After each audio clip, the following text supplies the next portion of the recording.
Our series on how to build a hail cage for your car. This hail cage is designed for a 2007 Toyota Camry, but the way I want to describe it to you is to give you the option to be able to change around any of the specs on it, so you can design it for your car specifically, or for, you know, a chaser's vehicle or anything like that. For me particularly, I'm a tornado chaser, and so I've built this hail cage for being able to get into a better position to be able to view tornadoes, or to be able to get out of a dangerous situation without having any of the side windows or front and back windows hit by hail or debris. I've had a few windows knocked out before by debris, and I'm basically looking to stop that from happening. And of course, hail, you probably can't see it, but there's a lot of little pock marks all over the car from hail, and I don't want to lose any windows from that. So what I want to do is I want to take you through the basic deploy process of my particular cage, and walk you through some of the design pieces. And then in the future videos, I'm going to give you a rundown of some of the reasons we made the design decisions that we did, some of the specifics on how we built each thing. So pretty much every single piece of the hail cage will have its own video, only a couple minutes long. And it's actually during the design and the building process where we're putting stuff together, and I walk you through each of the little things we're doing, the materials we're using, and stuff like that. So if you want to take a look at what we've got right now, as you can see, we've actually built the crossbars that these are mounted on. So if you look under here, you'll see that we have a foundational plate on top of the roof, and then sort of these like little bunkers, or these little base plates that this piece of metal goes through, that's connected to the crossbar.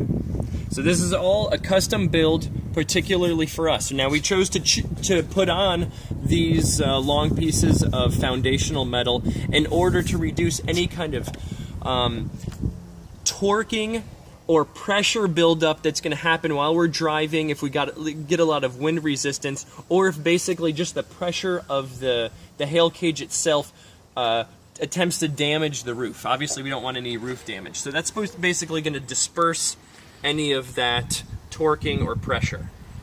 So this design has carriage bolts with wing nuts, and that's how the hail cage itself is connected. We're going to also put at the bottom here some lock nuts.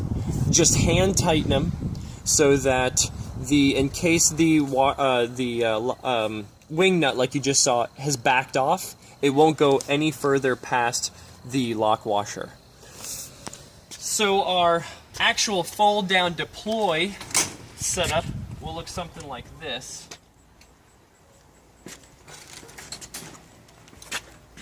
We have the front and rear fold downs, and this is a 1 by 1 inch mesh wire, and you can see that it's just held on by 75-pound zip ties, and we spaced them about every 5 inches apart or so. And since that really doesn't have the amount of strength and tension that you would need to stop, you know, baseball size hail or softball size hail, what we did is we put some turnbuckles in, and we wove the turnbuckles through the mesh, wrapped it around the far edge, and then pinched it off with a ferrule. And we did that twice. So now we have a bit of a bounce off. So the design is not to stop a piece of baseball or softball size hail. The design is basically to repel it, or at least to create some kind of rebound to get the hail away from the windshield.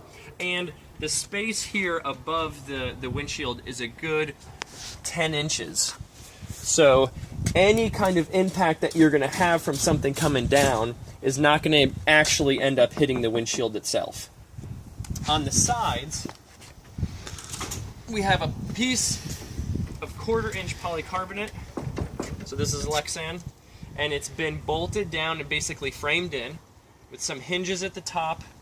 And I go into all of these very specifically with the upcoming videos, so I'm just going to briefly go over them. But we've got the angle iron at the bottom, and then of course a pool noodle, naturally, to stop any kind of damage to the side of the car. So when we're actually driving fast, and maybe we have a little lift from any kind of air current that's coming over the side of the car, these will be deployed. And these are just our little L angle pieces that'll stop the polycarbonate from flying away from the car. And it's in a nice snug fit. So I'll have to actually deploy these from inside the car. So I'll be in the car, I'll release these, and basically that's as good as I'm going to get. But as you can see, a little bit of driving, you might get a little bit of bounce, but even back here, you're not going to get it hitting the car itself. So, let me get this out of here. This is not a part of the design. This is just a whistle wire we are using to hold down the rear piece, just in case we had any, we had it fly up. But actually, we just drove it at 75 miles an hour, and nothing was lifted by just the relative wind of the 75 mile an hour driving speed. So this was basically useless. But we put it on there just for redundancy and safety's sake. So taking you around to the back here, I guess I'll deal with that later. Taking you around the back, same idea as the front. We've got only, because this is a smaller width than the front, we've actually only got one set of turnbuckle wire that's going across the middle. And just so you know that it's not actually hitting the metal of the car, so there's no scratching that's taking place, we took some window seal, and pretty thick window seal, about 1 inch thick, and wrapped it around the back here. Used just some Gorilla Tape to seal it off on the end so that you can get a little bouncing on there, and then you're not going to get any dents or any scratches. And then if you come around to the other side, got our other fold down over here. Our other little stoppers come down. These stoppers have a, if you come on over here, you'll see we just took a little nail and bent it in there to act as a pin. You could probably use a clevis pin for that, but the idea is the same, just to keep this from being able to come out. But really, that's our deploy scenario right there. And I even decided to put this mesh on the roof, because I've seen some chasers get, even though they have a side window protection of some kind or another, they'll get hail that'll hit kind of like right on the frame or the rim near the window, and it'll crack the window and mess up how the door is able to open and shut. So that's why I wanted protection on over the roof, so you don't get any coming in at an angle, and then obviously anything coming in from the side, debris or even hail at an angle, would stop it. So right now we're going to go and do a test drive and bring you along for a test drive so you can see how this thing handles while it's deployed and while it's just folded up on top of the car.